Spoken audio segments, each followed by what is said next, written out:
Sometimes me and this camera, me and this phone, honey, we gonna get it together.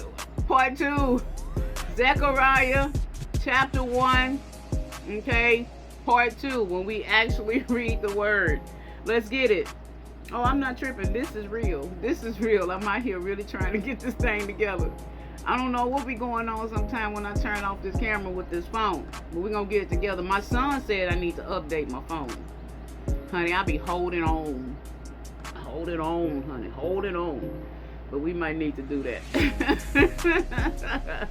Okay, Zechariah chapter 1.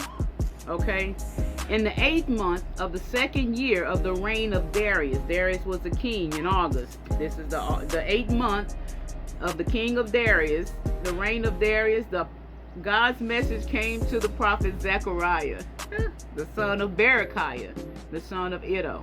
Okay, so he done told us his Zechariah, his dad, and his grandpa. He gave us that lineage real quick. I don't know why, but he just did.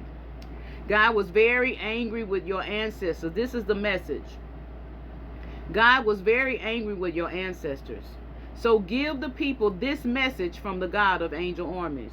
God is still referring to himself as the God of angel armies, which means I am not playing with you. Okay, give them this message, and they need to heed to it, or there'll be consequences. So give to the people this message from the God of angel armies. Come back to me, and I'll come back to you. That's how this go. Ain't no in between. It's you come back to me.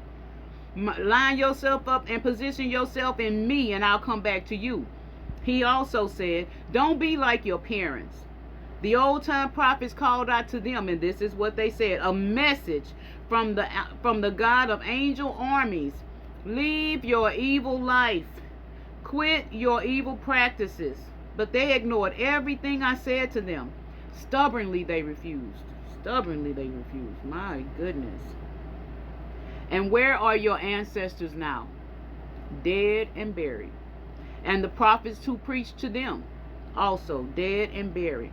But the message that my servants the prophets spoke, that isn't dead and buried. Guys, I'm still saying the same thing. I have not changed my mind. I'm still saying the same thing. My word ain't dead and buried. It's alive. I told you, God's word is alive and powerful. Sharper than any two-edged sword. That's what he said. I got that in my heart. Okay, go. Okay, that message did its work on your ancestors, did it not? It woke them up, and they came back saying, he did what he said he would do. Sure enough, we didn't get by with anything, and you're not gonna get by with it either. I'm not gonna get by. We gotta do what he said, cause his word gonna do what he said. God is not a man that he should lie. That's written on the tablets of my heart. I'm telling you. Let's go. First vision. He sees 4 riders.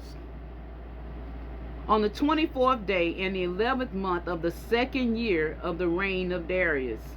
Slow that down. The 24th day of the 11th month in the 2nd year of the reign of Darius. That's November the 24th, and is during the reign of Darius. The message of God was given to the prophet Zechariah, son of Berechiah, son of Iddo.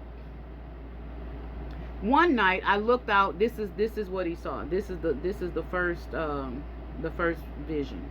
Okay, he said, one night I looked out and I saw a man astride a red horse.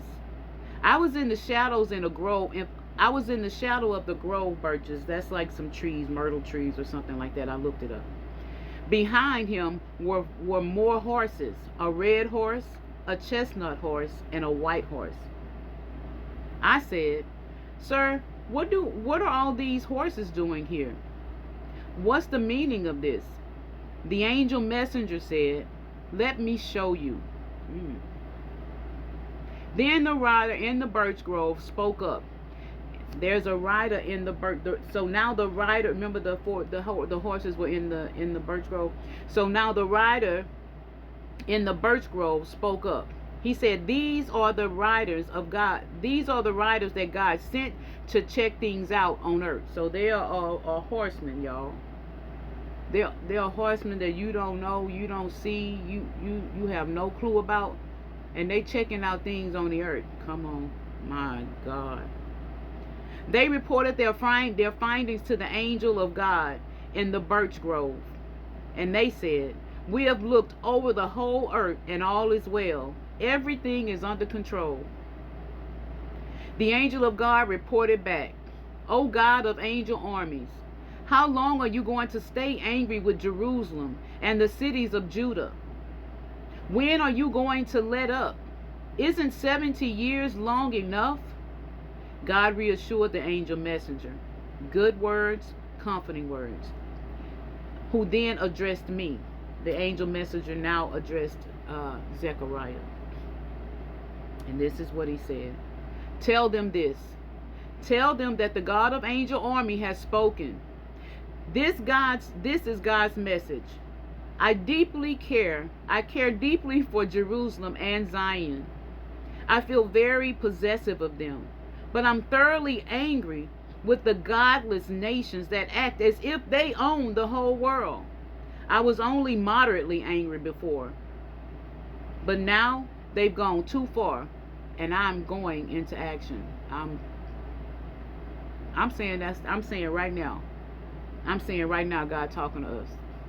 Hey, I love you deeply. I care for you deeply, Zion and Jerusalem. I feel very possessive over you,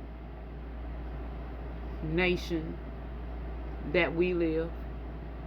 But I'm thoroughly angry with the godless nations. They act as if they own the whole world. Who? Can you see who we talking to right now? Is this applying to life now? Yeah, it is. Just in case you can't see it, I just told you it is. Go.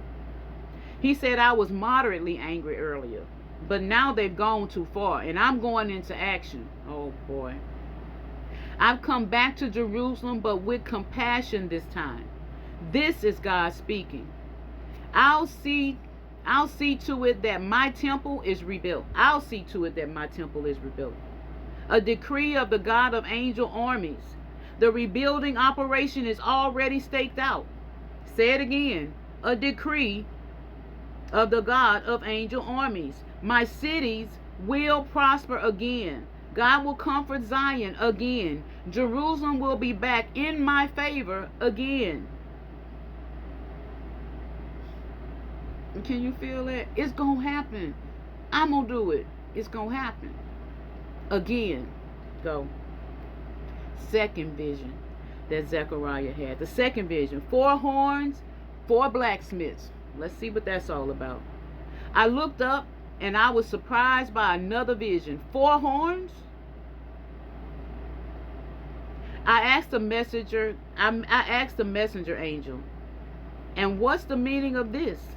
And he said, the messenger angel, "These are the powers that have scattered Judah, Israel, and Jerusalem abroad."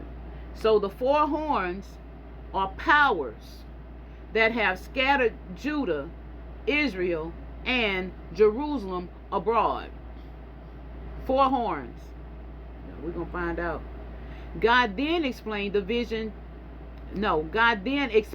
vision to include 4 blacksmiths. Now we have 4 horns and 4 blacksmiths. Now the blacksmith. Let's see what that's all about. I asked, "What are these all about?" And he said, "Since the horns scattered Judah so badly that no one had any hope left, these blacksmiths have arrived to combat the horns." So the blacksmiths have come to combat the horns that scattered Judah, Jerusalem. Who was the other one? And Israel. My bad. Since the horns scattered Judah so badly that no one had any hope left. Y'all see what this is? They scattered them so bad they don't have any hope left. That's crazy. These blacksmiths have arrived to combat the horns. They'll dehorn the godless nations. Dehorn. I had to dehorn a goat because he kept trying to buck at me. I had somebody come and dehorn it. Oh my God. They'll dehorn the godless nations who use their horns to scatter Judah and the 4 winds. Who used their horns to scatter